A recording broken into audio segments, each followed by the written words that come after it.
Boa noite, para nós é um prazer hoje à noite estar de volta na nossa live. Hoje que é segunda-feira, estou falando aqui do nosso assentamento Capela, no município de Nova Santa Rita, depois de um dia de trabalho que não é fácil estar em casa trabalhando. Hoje eu fui fazer lenha, ajeitar lenha seca para botar no fogão, porque não é fácil fazer comida, né, Bernadette?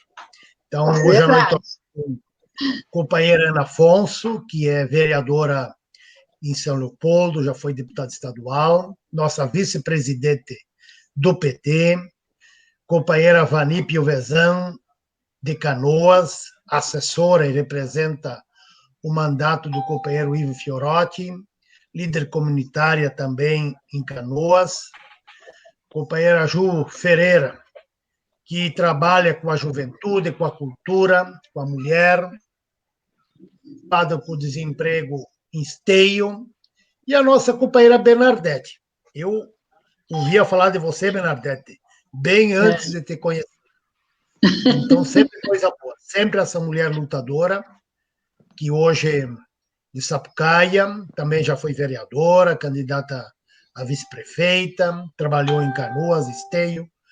E temos aqui para fazer esse debate sobre coronavírus, sobre os trabalhos sociais que cada uma está fazendo, do seu ponto de vista, olhando também a conjuntura municipal, estadual, federal, e também esperemos que a notícia não seja muito triste hoje à noite, porque cada dia que nós estamos fazendo aumenta os brasileiros que morrem com essa pandemia nível nacional, coronavírus, que o Bolsonaro dizia que era simplesmente uma gripezinha. Mas cada uma companheira que está aqui, a Ana de São Leopoldo, que a administração está fazendo um bom trabalho lá nessa lógica, a Ju de Esteio, a Bernadette Sapucaia, a Vani de Canoas. Também pode falar do local aonde vocês moram, nos seus municípios, e também pode falar a nível estadual, nacional. Eu sei que cada uma tem um tema, só que eu não escrevi aqui. Aí, quando eu passar a palavra, as companheiras, só sei que é a ordem que eu tenho que começar.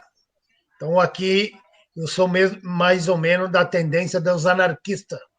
Os anarquistas nunca organizam nada, né?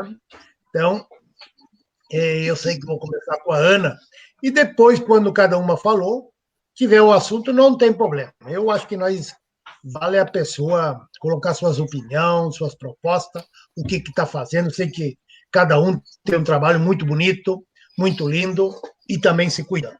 Então, vou começar com a nossa companheira Ana Afonso. Boa noite, companheira Ana. Boa noite, Marcon, nosso deputado federal. Muito obrigada pelo convite, por estar aqui contigo hoje e com essas mulheres guerreiras, podendo conversar sobre a política em tempos de pandemia. Quero saudar a Vani de Canoas, a Dete, né? Muito bom vê-las, a Dete de Sapucaia e a Ju de Esteio, e dizer que, com certeza, hoje nós vamos contribuir muito sobre o olhar das mulheres em relação a tudo que está acontecendo no país, no estado e nas nossas cidades. Eu quero iniciar falando um pouquinho sobre a conjuntura e dizendo que nós estamos desafiados, né, num país literalmente sem governo, onde a pandemia avança a cada dia, com mais contaminados, com mais mortes, uma média de 800 mortes por dia. Nós não estamos falando de números, estamos falando de pessoas. Então, humanizar o debate sobre o avanço da pandemia é também singular, né? O nosso olhar trata desta forma. Os desafios que nós temos em nível federal, em especial o acesso à renda básica, que é um drama na vida das mulheres, mulheres chefes de família, mulheres autônomas, mulheres trabalhadoras, desempregadas, e nós temos mais de 16 milhões de brasileiros que ainda não conseguiram acessar os R$600, e a proposta do presidente era R$200, né?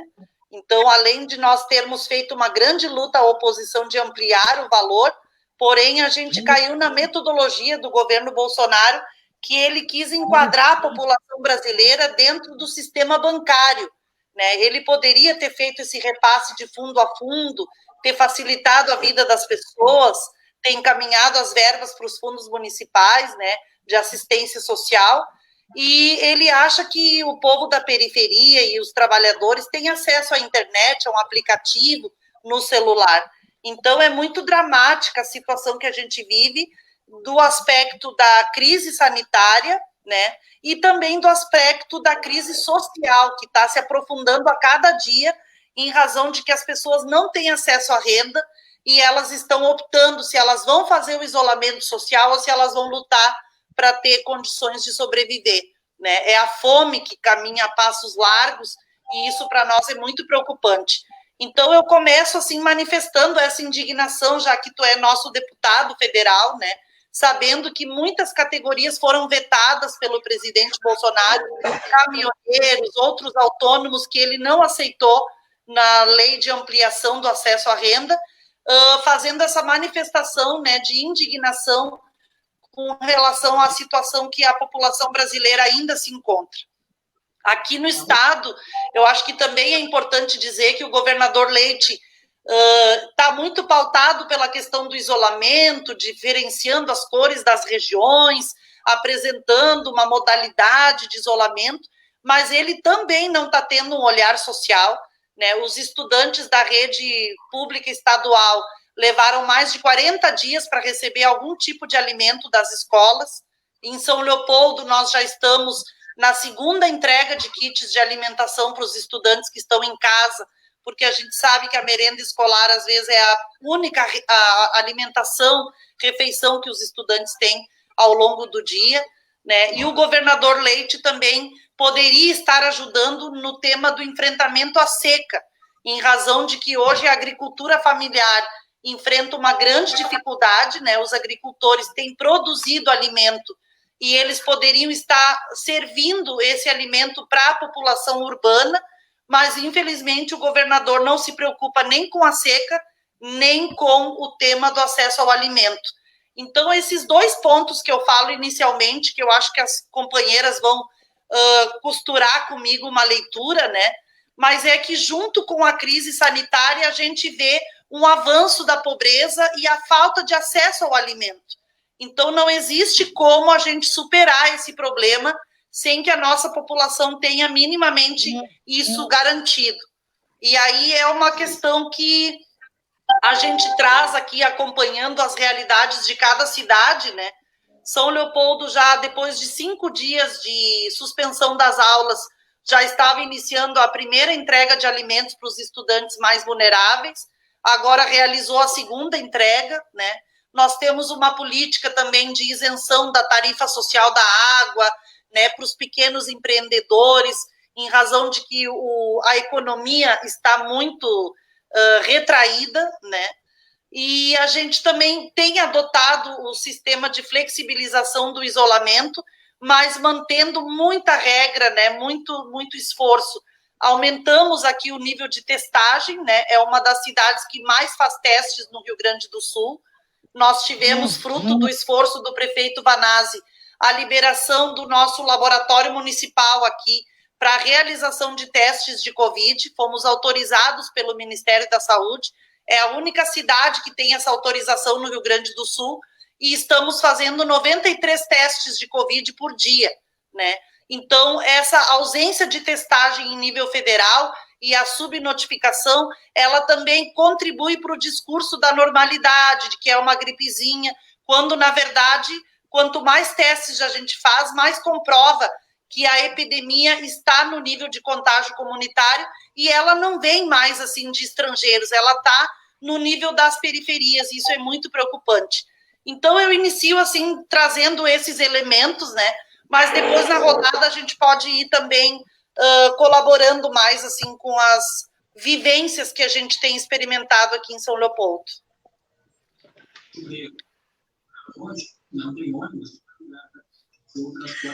Companheira, obrigado, companheira Ana. Agora nós vamos ouvir a companheira Vani, Piovesan, que é de Canoas, além de ser uma líder comunitária da pastoral operária, também representa o gabinete do companheiro Ivo Fiorotti, nosso vereador de Canoas. Boa noite, Vani.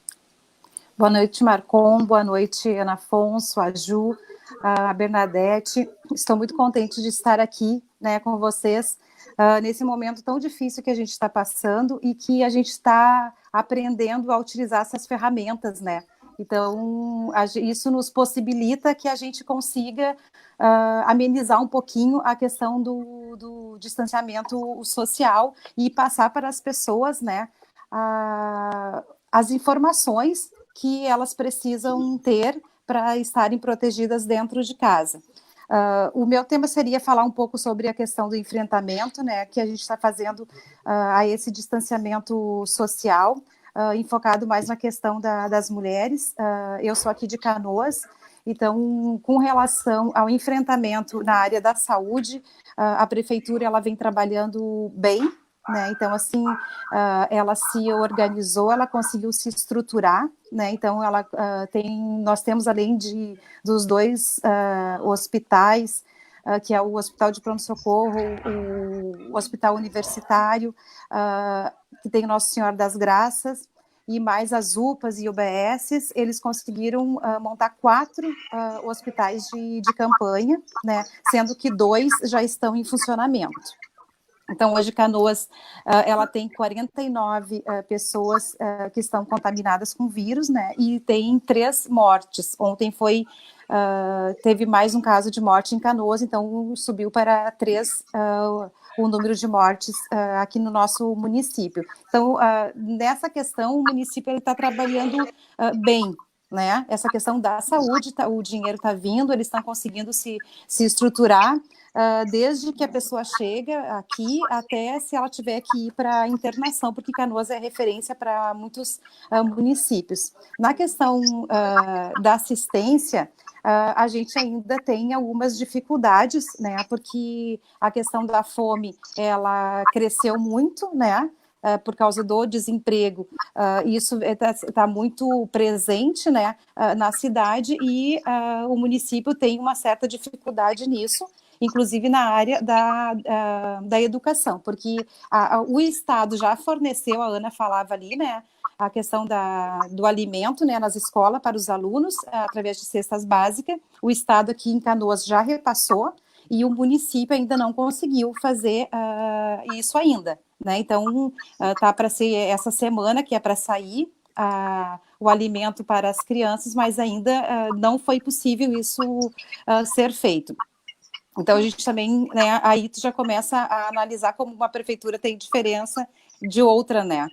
Canoas é maior que Esteio, mas a administração, ela priorizou aqui a questão da saúde e peca um pouco, né, nessa questão da assistência e da educação, inclusive na educação remota, né, que agora que estão, né, fazendo e se estruturando melhor para que as crianças tenham acesso, né? Então, a criança, não adianta tu passar pela internet se a criança ela não tem um telefone, se ela não tem um computador, né? Para que ela possa ter esse atendimento ali, que ela possa realizar seus trabalhos e seus estudos dentro de casa.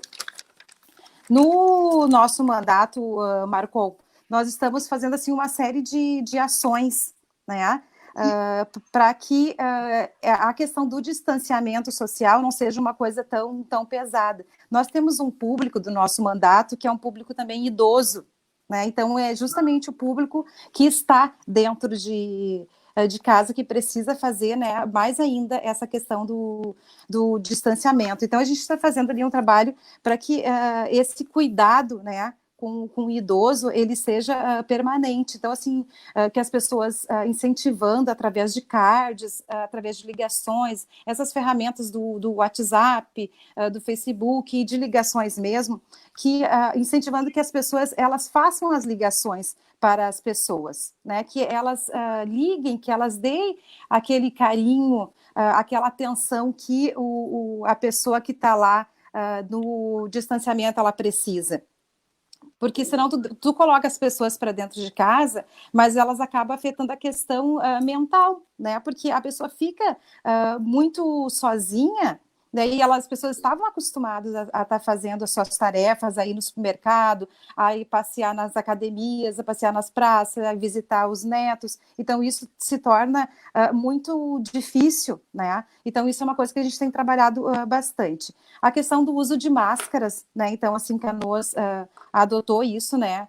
Use máscaras. Então, no início era só no transporte coletivo, né? E hoje a cidade já precisa ter o uso das máscaras, então a gente trabalha também bastante com isso, trabalha com pessoas que estão fazendo as máscaras, e a gente está fazendo também doações de máscara para aquelas pessoas que elas não têm condições de comprar a sua máscara, ou troca por 1 quilo de alimento para também poder auxiliar a solidariedade, né, que existe, que é forte entre nós, assim, no nosso meio, que a gente vive muito isso nas comunidades de base, nas associações de moradores, a gente vive muito essa questão da solidariedade, a gente se ajuda muito, né? Então esse é um momento da gente se ajudar, da gente nos tornarmos, né, e ajudar as pessoas a tornar-se também pessoas melhores, que elas consigam repartir o pouco que tem, e a gente percebe isso muito claramente, que aqueles que têm menos são os que mais repartem, né? Se eles têm 2 quilos de arroz, eles doam 1 e o outro eles ficam para eles comer. E muitas vezes as pessoas têm 3, 4, 5 quilos e guarda porque não sabe como é que vai ser o dia de amanhã. Então a gente também está aprendendo muito, né, com essa situação toda. A questão de encaminhamentos do auxílio emergencial, nós ajudamos muito, né? Então, também através da horta comunitária, a gente fez um trabalho lá auxiliando com o computador, auxiliando a mexer como é que se faz pelo telefone, ensinando as pessoas, não fazendo para elas, mas ensinando elas, né? Elas têm essa autonomia ali com essa ferramenta também, porque, que nem disse a Ana, é complicado. A questão ali de tu ter o acesso a esse auxílio, ele não é uma coisa tão simples e tão fácil como muitas pessoas colocam, ele é bem complicadinho, né? Então as pessoas elas têm essa dificuldade, nós também trabalhamos muito com isso, né? Encaminhamentos para o CRAS para conseguir o auxílio, eu consegui uma cesta básica, então a gente trabalhou fortemente isso no mandato, né? Então, assim, de ter o nosso mandato, essas ferramentas que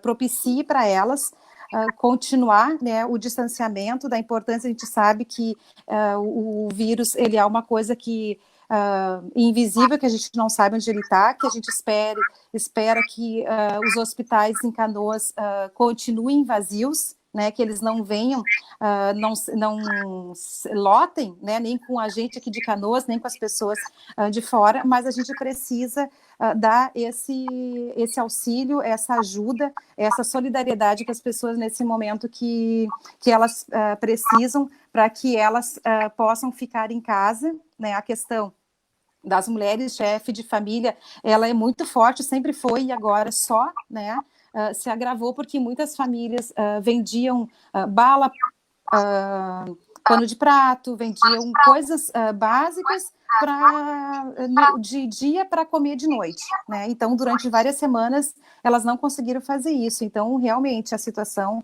ela piorou bastante, e as pessoas, elas precisam de ajuda, né? E a gente percebe que a nível, tu marcou melhor do que nós, sabe bem disso, que a nível nacional, o nosso não, porque não é nosso, né? O presidente Bolsonaro é um desastre, né? Então, ele incentiva umas coisas totalmente que não tem nem razão de ser.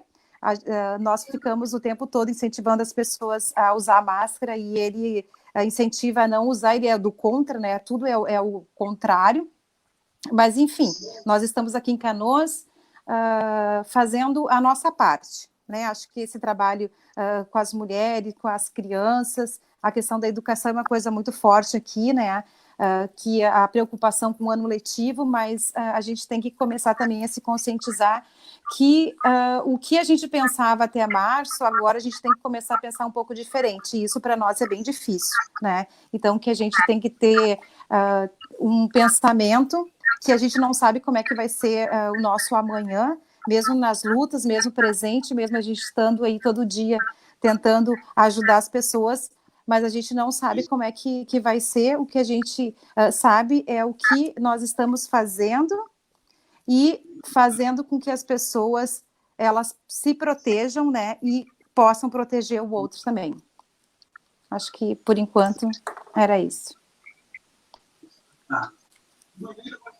Aqui em Bagé, ó, 12 graus. Em Porto Alegre, ali amanhã vai ser de 14 graus. A alta máxima na capital.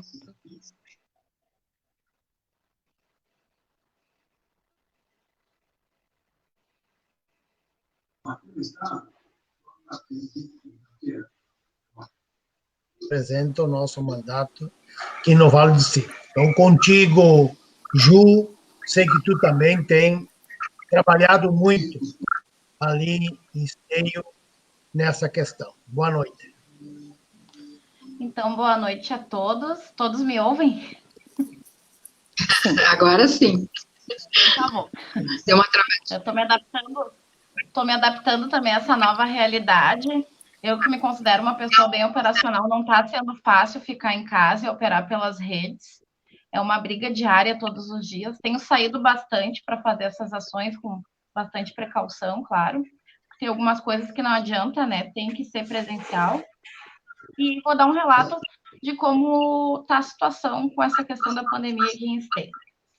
A questão dos casos a gente tem acompanhado pelo governo, né? Pelos dados que o governo nos fornece. E aqui ele está sendo bem usada agora a questão e determinação do governo estadual, né, que é a questão do distanciamento controlado pelas faixas, né? Hoje até saiu um novo decreto, né, que manteve a bandeira laranja aqui, então a situação em Esteio referente a casos do Covid está bem controlada nesse sentido, né, segundo a dados, né, do nosso município, da administração do nosso município. E o que a gente tem feito bastante aqui foi a questão social mesmo, que acho que até foi uma parte bem falha até se criar essa frente por nós, moradores e algumas lideranças de bairro. Então, a gente tem distribuído alimentos, máscaras, álcool gel, roupas, cobertas, através de um projeto que é chamado Drive-Thru, da solidariedade. Ele foi criado, né, através de várias lideranças, como eu falei, e a gente faz arrecadações em todo o município, através de doações, roupas, calçados, cobertas, alimentos, máscaras, a gente tem doado muitas máscaras, e esse programa começou logo depois ali do dia 20 de março, quando iniciou todo esse caos. E a gente fez uma contagem, assim, hoje a gente contemplou mais ou menos em torno de 600 famílias com alimentação, roupas, calçados e máscaras, né? Junto com isso, a gente tem lutado bastante, através do nosso vereador, Léo Damer, aqui em Esteio, algumas questões tarifárias sociais também, que eu vi que a Ana citou ali, as questões de tarifa social de água, de luz. Então, aqui o nosso vereador Léo também pautou algumas tarifas aqui no município para tentar isenção, que nós estamos, né, aguardando manifestações lá da Câmara, e foi encaminhado já para o Executivo do município. E também fizemos algumas ações de ruas de alimentos entregues em quentinhas também, para pessoas que às vezes não têm nem o gás, né, para cozinhar, a gente entrega alimentação na rua. O que eu queria também levantar um questionamento é que eu acompanhei no município de São Leopoldo, eu acho que foi um dos municípios protagonistas referente à questão de entrega dos kits de merenda escolar.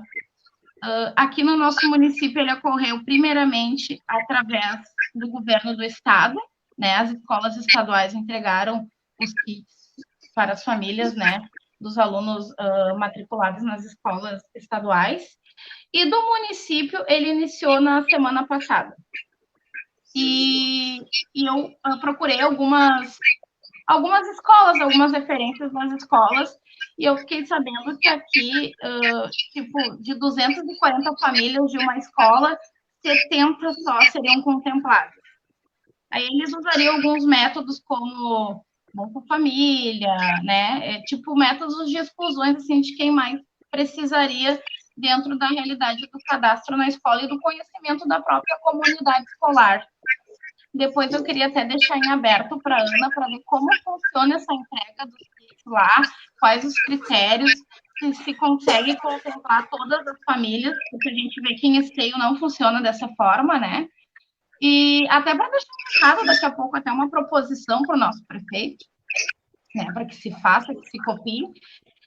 E outra coisa que a gente tem trabalhado muito aqui em Esteio é a questão do Bolsa Auxílio, né, que até hoje é um problema, porque até hoje muitas pessoas ainda não conseguiram nem a aprovação do cadastro. Eu moro num empreendimento do Minha Casa Minha Vida, onde existem muitas pessoas sem acesso à internet, inclusive, então foi um problema muito grande. A gente montou até alguns QGs assim, no meu próprio apartamento, assim, receber alguns moradores para poder efetuar o cadastro, né? E não foi fácil, assim, a gente está nessa luta diária até hoje, da questão da aprovação. Claro que a gente sabe que o governo dá informações que para a gente mesmo, que tem uma informação um pouco melhor, são muito vagas, né? E se criou todos esses acúmulos de pessoas em filas de banco, e as próprias aglomerações que não se queriam acabam se causando, né? Porque as pessoas, no desespero também de querer o recurso que demorou para sair, acabaram indo atrás. Então, aqui a gente tentou também, de alguma forma, ajudar essas pessoas, né, com o cadastro, com acompanhamento, com orientação, porque muitos não sabiam nem como fazer, porque foram se criando janelas, né, e formas de transferências de contas eletrônicas que as pessoas não têm conhecimentos. Então, assim, ó, basicamente, eu acho que essas são as ações que a gente tem feito. Queria também fazer um agradecimento aqui ao Chico Grangeiro, que tem nos encaminhado, é de Canoas, ele é um parceiro nosso, tem nos encaminhado alguns alimentos que sobram, né? O que sabe que não vai vender durante a semana, a gente vem para cá e acaba doando para essas famílias também, principalmente das periferias, né, que precisam mais, que têm um poder aquisitivo menor, e são essas as ações que a gente tem feito. Mas, como eu deixei em aberto, eu queria ver com a Ana a questão dos kits alimentar, como é que funciona, se todas as crianças conseguem, todas as famílias das crianças conseguem ter o acesso, se tem alguma renda complementar da administração, se é só o recurso aquele do PNAE que vem, enfim, né? Eu acho que essa é uma preocupação que a administração deveria ter um pouco mais com a sociedade que mais precisa aqui do município de Esteio. Muito bem, Ju, dizer que a tua mãe está na torcida, te acompanhando. Viu? Até ela está moderna. Não, ela está bem. A Rosana, lá de Juí, a Neca, muitas companheiras que estão acompanhando esse debate. Agora vamos passar para uma companheira guerreira que tem muita estrada de militância feminista, que sempre defendeu esta batalha. Então, companheira Bernadette, vou deixar contigo, esse tempo de pandemia, a mulher é o que mais sofre, é o que mais paga o custo, no meu jeito de ver. Então, nada mais, nada menos do que você fazer essa tua análise. Como é que está essa questão nesse momento? Um abraço, boa noite para ti, Bernadette. Um grande abraço, muito obrigada pelo convite, meu deputado, queridas companheiras Ana, Ju, Diva, e as companheiras que estão nos ouvindo também. Eu fico muito contente com essa pauta, porque é uma pauta que, além de ter pego o mundo inteiro, né, de surpresa, nos traz uma série de reflexões, e entre elas, quando nós retratávamos e os prefeitos se mobilizaram na defesa do SUS, brigando pelos recursos, evitando, né, toda essa situação de suspensão ou limite do pagamento, né, orçamentário para a saúde, para a educação, nós também hoje temos que lidar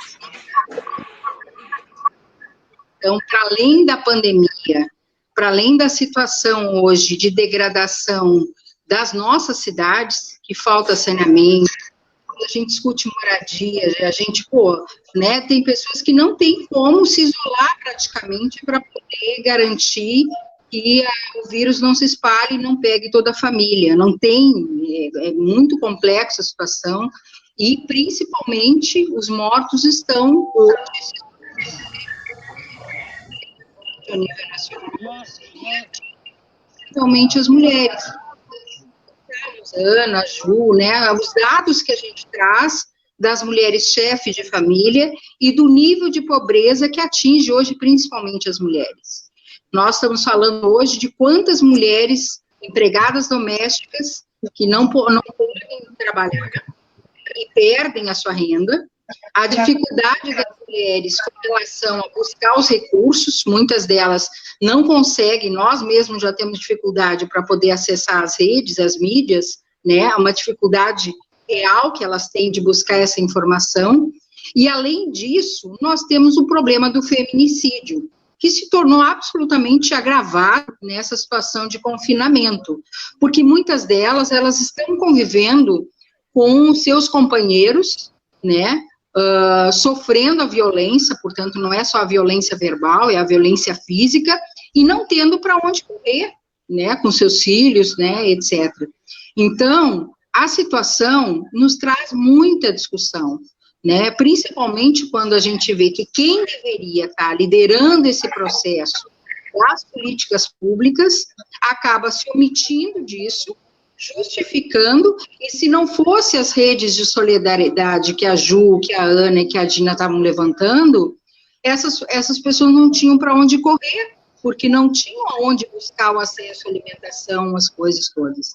Então, essa pandemia, elas trazem evidências crônicas daquilo que a gente vem historicamente discutindo nas relações sociais, e que até então parecia que era um discurso, né, atribuído à esquerda, a discussão das políticas sociais, né, que garantem qualidade de vida, o debate dos direitos humanos, em relação à questão do machismo, né, e da violência doméstica, parecia que era uma retórica. E os dados hoje, além das coisas que nós já víamos denunciando, comprovam todas as afirmações que nós estamos dizendo. Quer dizer, nós temos cidades com enorme dificuldade em saneamento básico, né, no Brasil inteiro, e os prefeitos, Vanazzi, os nossos prefeitos historicamente denunciando na frente isso, né, o Marcon. E a briga que tem sido, né, neste governo para buscar recursos para poder melhorar as condições de vida nas cidades e nas periferias. Então, a pandemia hoje retrata para essa classe média, para a burguesia, para a direita, de que todos são atingidos ao fim e ao cabo, né? São as mulheres as principais vítimas hoje, por consequência da violência com relação às crianças, etc., o debate da homofobia, que também se coloca, principalmente nesses últimos dias, isso tudo está confinado dentro de uma casa, onde essas relações, às vezes, familiares, se expressam nessa violência que a gente tem falado historicamente. Então, penso que nós temos que refletir nessas coisas e agregar quais são os mecanismos para a superação desses elementos, né? Quando o próprio presidente vai e diz de que para resolver o problema doméstico as pessoas têm que sair do confinamento, é um absurdo uma situação que não tem nem como justificar tamanha aberração de um discurso que aponta para o genocídio como está sendo feito. Agora, por outro lado, gerar uma consciência para que, de fato, desse processo todo, gere relações mais fraternas, mais amorosas, mais solidárias, penso que é esse o desafio que nós temos que estar construindo nessa discussão da esquerda, porque essa pandemia tem que nos dar também algumas lições que são fundamentais para a gente melhorar essas condições que estão colocadas na vida das mulheres. Com certeza que esse é um debate grande de se fazer, e eu concordo contigo, Bernadette, e as notícias, informações que a gente tem é muito triste sobre essa questão da violência. Governo que dizia que era uma gripezinha, e eu não sei no andar onde vocês andam, aquilo que vocês conversam, muitos me perguntam e dizem o seguinte, mas o governo tem dinheiro para passar os R$600 para cada um que está desempregado, para as mães solteiras que são chefe de família, para os agricultores, o que ele vetou, as 30 categorias que ele vetou semana passada, que é músico, artista, agricultor, pescador, taxista, os Uber.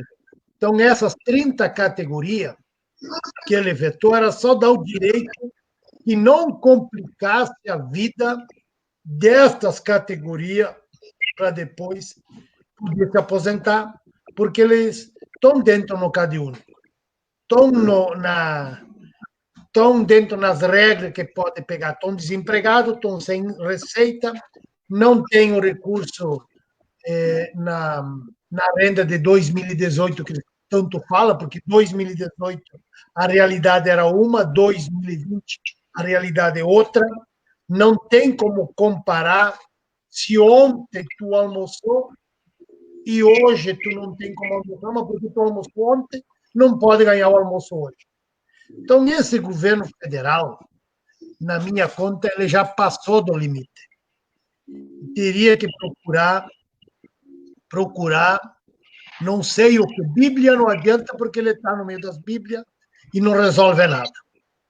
Eu acho que talvez um pai santo bem forte ajude esse nosso presidente da República, sem discriminação nenhuma, porque está botando o Brasil numa crise política interna e externa. Está colocando o Brasil numa crise econômica e dessa forma que ele está coordenando. Então, Ana, queria que tu falasse também um pouquinho sobre isso, no geral, mas também eu sei que o nosso prefeito Ari Vanazzi tem dado exemplo para muitos prefeitos do Rio Grande do Sul, que não é de hoje. Desde março para cá, o companheiro Vanazzi tem ações que atendem a população de São Leopoldo. Comprar teste, parece que já comprou 1.200, 1.900, não sei quanto é o número, sei que já me disseram, e a idade não me faz memorizar, segurar os números na cabeça. Então, eu queria que também colocasse um pouco isso, e também a questão do desemprego. O desemprego é não ter salário no bolso. Não tendo salário, não tem comida. E só sabe, Ana, quem passou fome, o que é não ter comida na mesa. Então, eu gostaria que tu desse essa colocação, do teu ponto de vista também, um pouco essa situação de São Leopoldo, do Estado já foi falado, nível nacional, está à vontade. Já foi 38 minutos, parece que recém iniciou. Né? O assunto aqui vai desenrolando, né? Ainda mais com essas companheiras e contigo aqui brilhantemente podendo dialogar. Eu acho que, do ponto de vista do direito ao isolamento social, né? Eu acho que a gente tem que enxergar o isolamento social como um direito, principalmente da classe mais pobre, porque hoje quem está conseguindo fazer o isolamento é a grande burguesia, a classe média, e o pobre não pode. Então, por que o pobre não tem direito ao isolamento social? Porque o nosso governo não tem uma visão de que é preciso fazer investimento pesado nesse momento para garantir as pessoas em casa. Os países mais evoluídos, sérios, né, que têm governos responsáveis, eles têm investido reservas financeiras, aplicado recursos da União para garantir a folha de pagamento das empresas, que essa é uma das propostas que o PT defende em nível nacional, né? Injetado recursos para que os trabalhadores se mantenham em casa, mas com proteção social e econômica. Então, em razão do Brasil não fazer investimento nessa área, distribuir renda, e não só os R$600, mas distribuir de forma mais pesada, mais massiva a questão da renda, faz com que as classes mais populares sofram e tenham que abrir mão do isolamento social, que seria um direito, para tentar garantir o mínimo de dignidade, né? Então, acho que essa é uma questão. Imagina se num governo nosso nós estivéssemos hoje vivendo a pandemia. Eu não tenho dúvidas de que o pré-sal, por exemplo, com as reservas que nós tínhamos com o fundo destinado para assistência, para saúde, para educação, estaria sendo investido na questão social, na questão da compra de leitos, no suporte que os municípios precisam na área da saúde. Eu não tenho dúvida disso. Mas, infelizmente, essa agenda pós-golpe, ela foi uma agenda que destruiu as políticas públicas. Já a Dete falou muito bem. A gente já vem de uma emenda constitucional 95, que congelou por 20 anos os investimentos na saúde, na assistência e na educação, e aí, em razão desse congelamento, agora a gente enfrenta uma pandemia onde essas políticas não são centrais do ponto de vista da União. Os pobres foram tirados do orçamento, já antes da pandemia. Então, esse governo não vai recolocar o pobre no orçamento em razão de uma pandemia. O que ele faz? Dá dinheiro para os banqueiros, né? Financia o sistema bancário, e aí os bancos aparecem no intervalo do Jornal Nacional oferecendo empréstimo. Uma hora é o Itaú, a outra hora é o Bradesco, né, dizendo que estão preocupados com a vida da população, que tem empréstimo a juros baixos, começa a pagar daqui 6 meses, quando, na verdade, o dinheiro que a União deu para os bancos deveria estar dando direto para a população, né? Mas esse não é o modelo que eles representam. E aí eu acho que tem uma questão que a pandemia está mostrando e que a gente há muito tempo defende, é que o neoliberalismo ele é incapaz de enfrentar uma situação como essa que a gente está vivendo. Porque nos últimos anos ganhou força esse discurso de Estado mínimo, né, gente? Vamos lembrar, servidor público é parasita, né?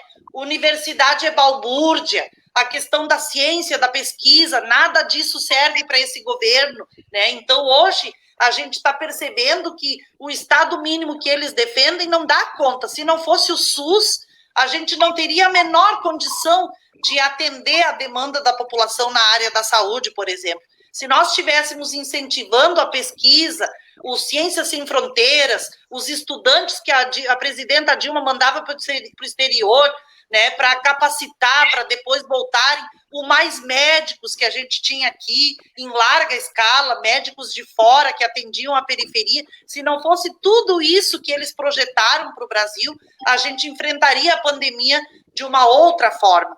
Então, acho que está na hora da gente defender o nosso modelo de sociedade, que não é o neoliberalismo. A gente propõe um outro modelo, um Estado forte, né, garantidor de direitos, investimento que não é despesa, na ótica deles é despesa, na nossa é investimento. Então, acho que é uma oportunidade política também para a gente mostrar os nossos valores, o que a gente defende, né, enquanto projeto, até para as nossas cidades. E aí falar um pouquinho, dialogar um pouquinho com a Ju, né? Na verdade, aqui em São Leopoldo, nós fizemos, as aulas foram suspensas dia 19 de março. No dia 23, 5 dias depois, o município começou a distribuição da primeira leva de alimentos. Foram 11 mil kits. Esses kits têm critério, sim, Ju. Eles são orientados para os alunos das escolas que têm estudantes do Bolsa Família. São justamente os do Bolsa Família que recebem os kits de alimentação. Nesse mês agora, na segunda rodada, foram 13 mil kits, porque a gente incluiu a educação infantil junto. E agora a gente começa a se dar conta que, mesmo atendendo só os que são vulneráveis do Bolsa Família, a gente não dá conta do todo. Então, a gente está se desafiando a pensar uma política mais massiva, porque isso que tu falou é muito verdade. Hoje, o pequeno está dando para quem não tem nada, o que tem menos dá para quem não tem. E a solidariedade tomou uma dimensão muito grande. Mas por que isso? Pela ausência do Estado, né? Hoje a gente está abraçando as lutas, tu na tua cidade, nós aqui com a Rede Solidariedade, com a Unicinos, as associações de moradores, como a gente tem aqui, lutando, né? O povo tirando da sua despensa 1 quilo de arroz, 1 quilo de feijão, mas é o pequeno ajudando quem não tem nada. E, na verdade, a gente precisa produzir uma política mais emergente, assim, e mais massiva, e esse é um desafio que, na minha opinião, o prefeito Vanazzi tem, né, de buscar massificar, né, esse tema do acesso ao alimento, porque mesmo com critérios a gente acaba deixando pessoas que também precisam. Eles não são do Bolsa Famílias, mas os pais eram autônomos e agora os pais não têm nenhuma renda. Ou então a mãe era cabeleireira e agora corta menos cabelo do que antes. Então é uma questão que tu vai te dando conta que até o critério socioeconômico que a gente usa do recorte da política social, ele é atípico, porque a pandemia ela gerou um processo de diminuição da economia como um todo, né?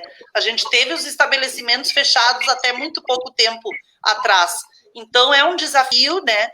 Mas eu quero te dizer que sim, existem esses critérios aqui. Esteio está super atrasado, né? Porque a gente já fez 2 entregas e agora parece que está se pensando nisso. E nós que já iniciamos antes, já estamos revendo que talvez o recorte do Bolsa Família seja também injusto, né? Em razão do tamanho da demanda. E eu queria falar um pouquinho sobre a saúde, agradecendo a ti, Marcon, como deputado federal, porque tu foste autor de uma emenda parlamentar que chegou nos cofres aqui da prefeitura na semana passada de 250 mil para o Hospital Centenário. E aí é uma outra questão. Se a gente tivesse política pública, a gente estaria tendo financiamento da saúde como ela deve ser. Hoje, infelizmente, as cidades dependem de emendas parlamentares. E se não fossem as emendas, a gente não teria a menor condição. Então, eu agradeço a ti e sei que muitos deputados do PP e de outros partidos têm nos ajudado bastante. Nós aqui estruturamos o Hospital Centenário, nós temos 40 leitos de Covid. O município fez um protocolo de parceria com o Hospital Sírio-Libanês, em São Paulo. O Sírio-Libanês está nos orientando num planejamento com relação ao centenário, e aí chegou a hora do Covid. Então, a ala está totalmente separada, tem 40 leitos, mas desses 40, a gente só tem 10 leitos de UTI Covid, né?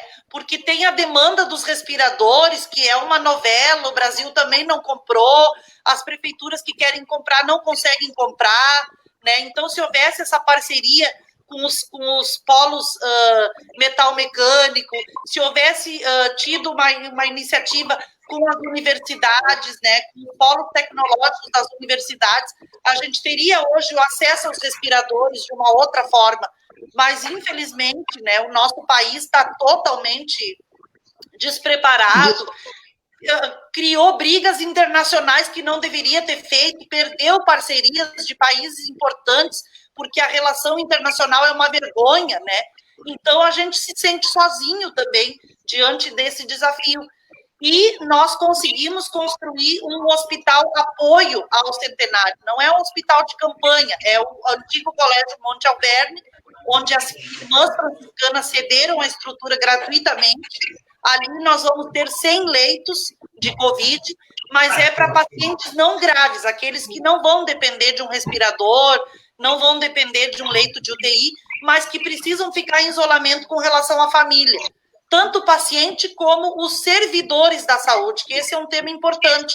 Os trabalhadores da saúde, muitas vezes, não conseguem nem voltar para o seu local de moradia, em razão do cuidado com a família, né, por ter o companheiro que é grupo de risco, por ter criança, por ter idoso.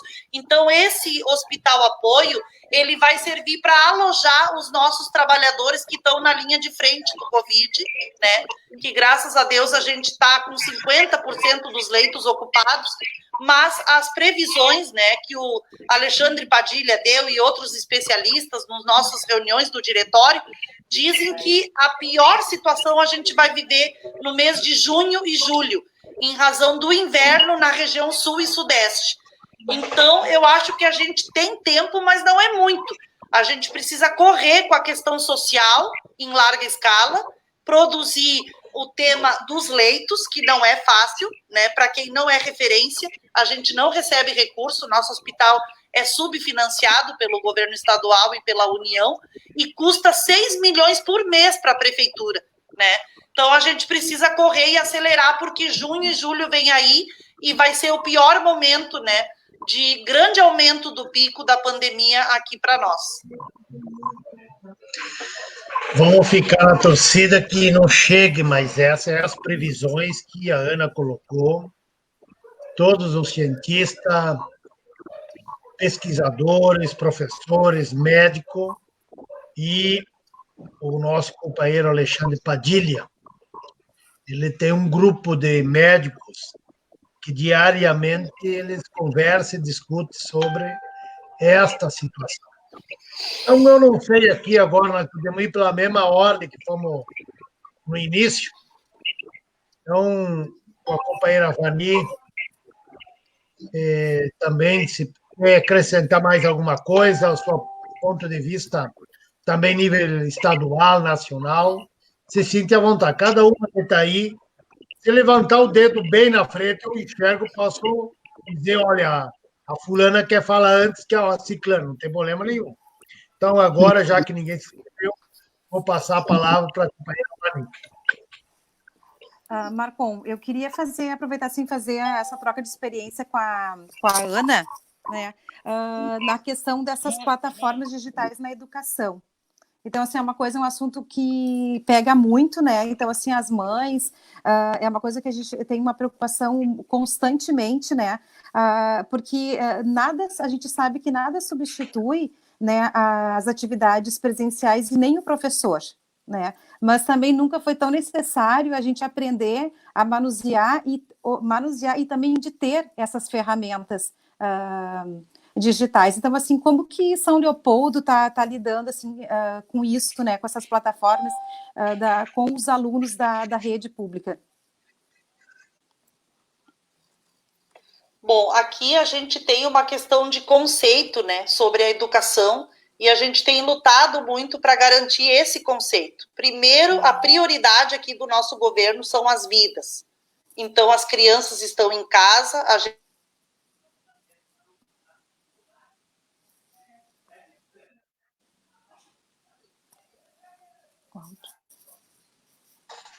Não estamos ouvindo, Ana. Não estão ouvindo. Eu acabei, acho que deu.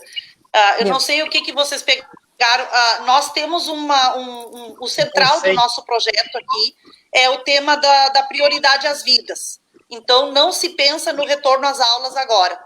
E a questão do conceito da educação. Então, nós entendemos que a educação de nível básico, ela é impensável do módulo EAD, tá? A gente não reconhece essa normalidade, essa forma de ensino, porque, na verdade, nós temos que ter muito cuidado com algumas pegadinhas. O governo federal, através do Conselho Nacional de Educação, ele vem tentando fazer com que o debate do EAD seja implantado na educação básica, não é de hoje. Eles tinham, inclusive, projeto de educação domiciliar, né? Quando eles criticaram o currículo, o tema do gênero, escola sem partido, fizeram toda aquela loucura que foi contra a educação, eles defenderam uma ideia de que o estudante poderia ser educado pela família para não frequentar a escola e não ter acesso a conteúdos que a família e o governo não reconhecem. E são conteúdos extremamente importantes, como a orientação sexual, as questões de gênero e tudo mais. Então, hoje, nós fizemos uma live na semana passada e falamos sobre esse tema. Hoje a gente tem 3 modalidades acontecendo. A educação à distância tem sido adotada pelas escolas privadas, porque normalmente o estudante tem acesso às tecnologias, ele entra numa plataforma do Zoom, ele recebe conteúdos, mas isso não necessariamente garante que aquele conteúdo dado valida o dia letivo. Então, a gente tem que ter muita preocupação, porque conteúdo dado não significa educação, não significa aprendizado.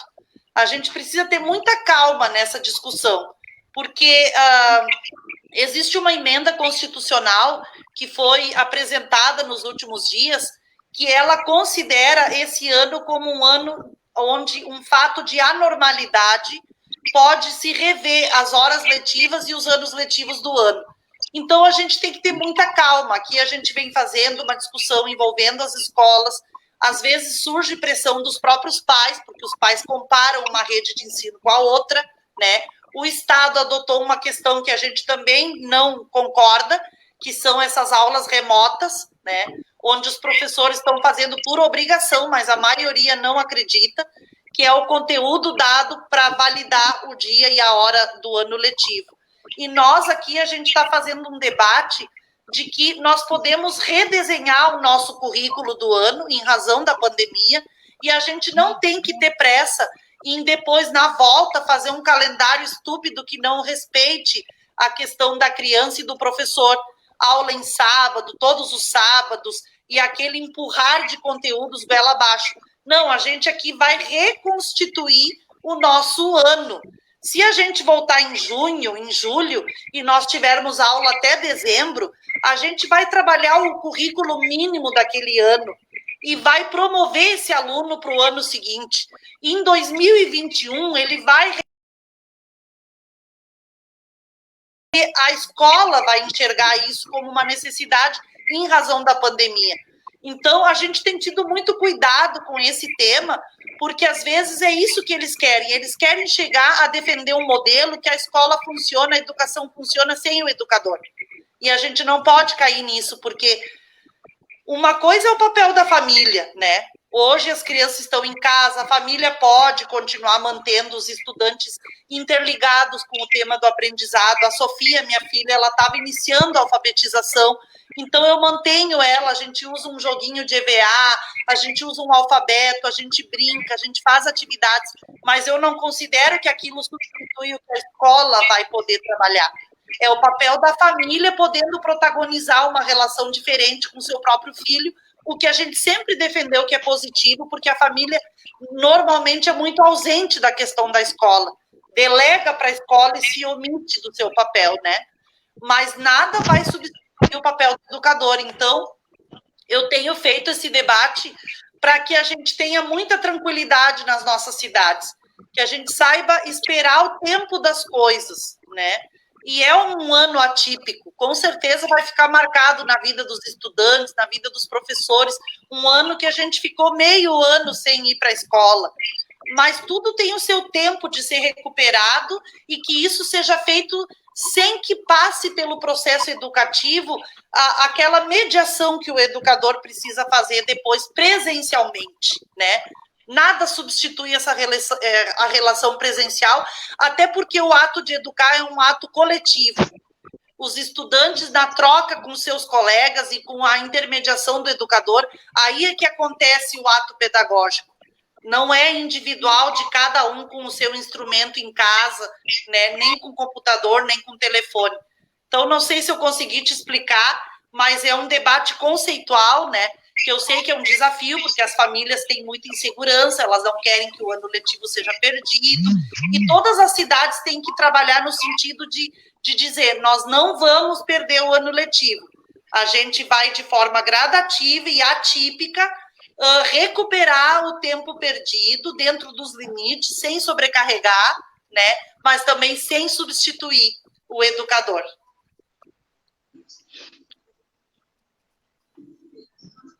Não sei, era estava com a palavra. Tranquilo, Vani? Perfeito, perfeito. Era isso. Ok, agora o computador pelo celular também. Apagou. Então, o computador, estou no celular. Já deu 1 hora nosso debate, e agora a companheira Ju Ferreira, você quer comentar?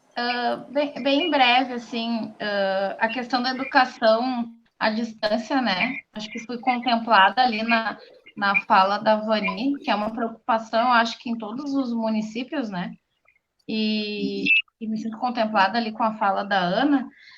Eu queria, de repente, perguntar para a Bernadette e para a própria Ana essa questão dos direitos humanos. Aí entra a questão da política para as mulheres, que no nosso município nós tivemos retrocessos, e hoje essas políticas não existem. Eu acho que a nível de Estado também, né? A gente teve muitos retrocessos com essa questão. E como essa onda de violência doméstica aumentou muito agora no período do Covid, eu queria ver com a Ana, a nível de município, com a própria Bernadette, pela experiência do tema, né? Algumas ações que a gente pudesse estar orientando essas mulheres, que a gente vê que esses casos principalmente se dão mais nas regiões periféricas dos municípios. De que forma a gente poderia estar orientando, porque muitas das mulheres não acham que o 180 que ele não funciona, né? Os serviços são mais usados como os marketing. E aí eu queria ver de que forma a gente poderia estar ajudando essas pessoas que hoje estão nesses índices aí terríveis de violência. E a minha bateria está aí. Companheira Bernadette.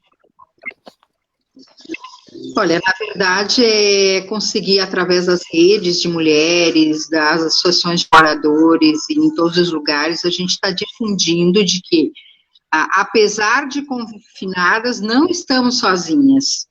E aí, essas campanhas que a mídia está fazendo, a gente conseguir multiplicar também, de que as pessoas possam estar acessando através de computador, a polícia está orientada a fazer uma intervenção rápida, né, a patrulha da mulher, enfim.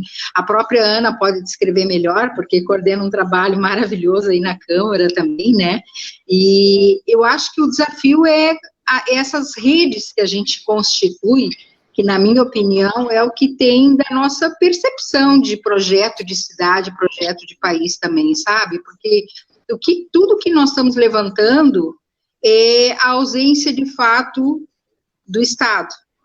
E nós precisamos cobrar do Estado atitude, né? E eu fico muito feliz com o relato que a Ana acabou de nos dar com relação à percepção da volta à escola, porque ninguém diz nada concreto, e a impressão que a gente tem, né, Ana, é de que, de fato, está tudo perdido, e que não é assim, né? A pandemia é simplesmente um elemento que se coloca dentro de um cenário, e o Estado tem que saber gerenciar de uma forma qualificada, e é triste, né, o Marcon, nós vemos o que está acontecendo no Ministério da Saúde, que é uma vergonha, e nós vermos ainda que os municípios, às vezes, estão jogados à sua própria sorte, e muitas vezes estão tendo que responder pelas consequências, quando, na verdade, houveram denúncias históricas cobrando, né? Então, fica aí, eu acho, o desafio, acho que entre nós multiplicar as informações que a gente está aqui socializando.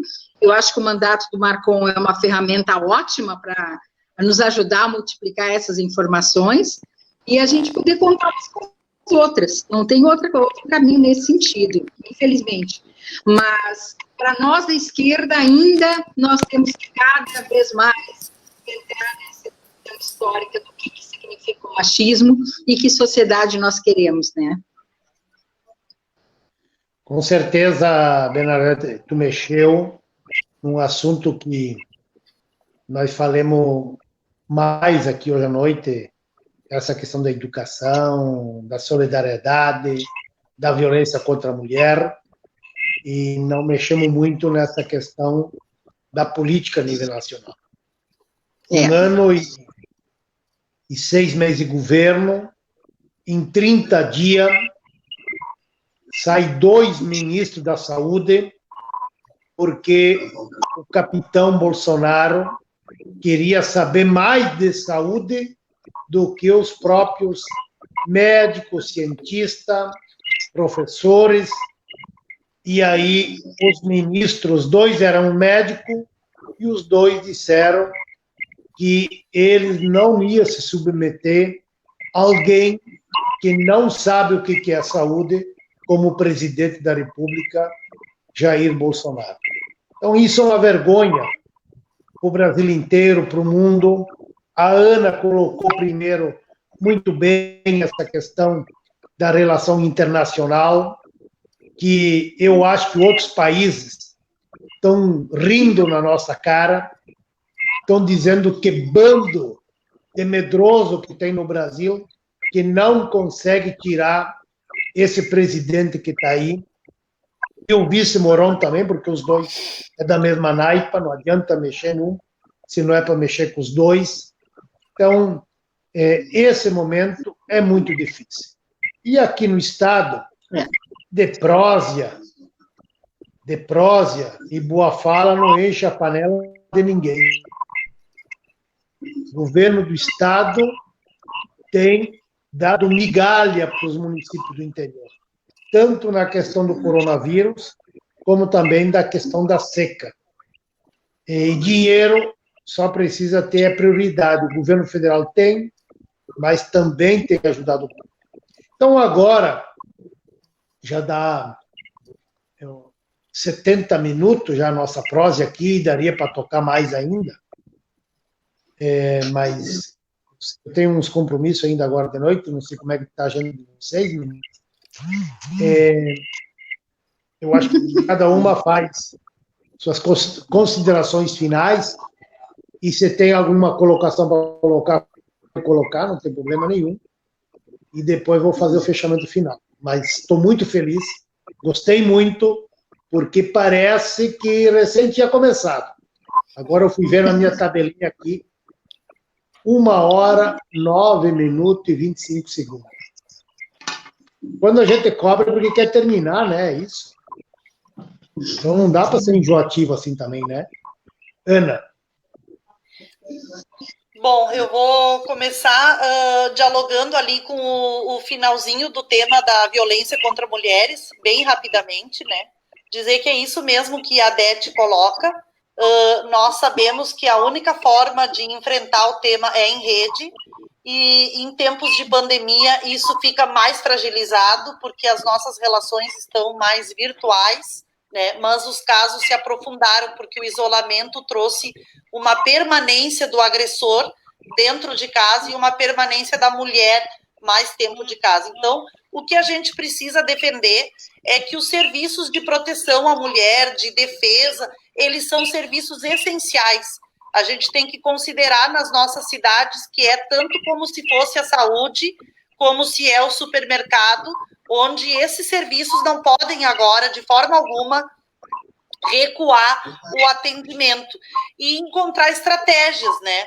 Onde a ONU tem orientado, né, que os municípios, talvez, através dos supermercados ou através das farmácias, que são locais onde as mulheres procuram e que são serviços essenciais mantidos abertos, se consiga fazer o registro de uma denúncia para articular a rede, porque a mulher tem dificuldade dentro da casa dela, muitas vezes através do celular, né, com a presença do agressor ali.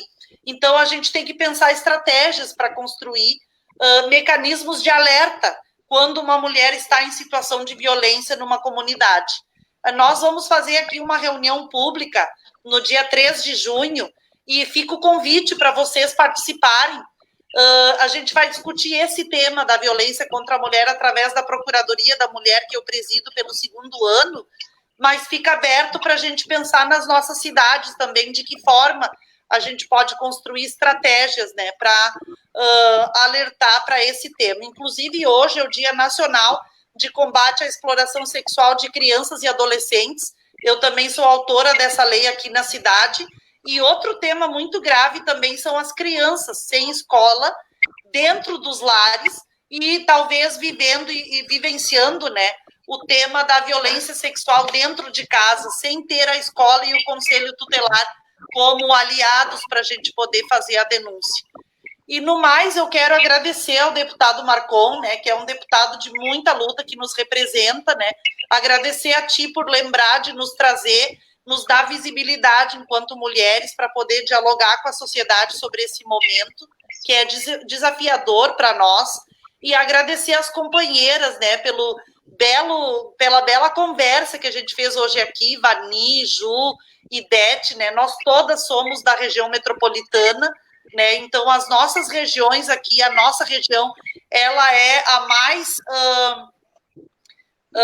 com maior índice populacional, né, então todos os problemas que a gente enfrenta, a nossa dimensão é sempre maior, né, então é um desafio para nós da metropolitana a gente poder pensar as nossas cidades, né, com o olhar das mulheres, e não só enfrentar a pandemia, mas enfrentar o capitalismo, enfrentar os governos neoliberais, né, enfrentar todo esse descaso que a gente já vem vivendo inclusive vocês muito, por certo, nas cidades também, né?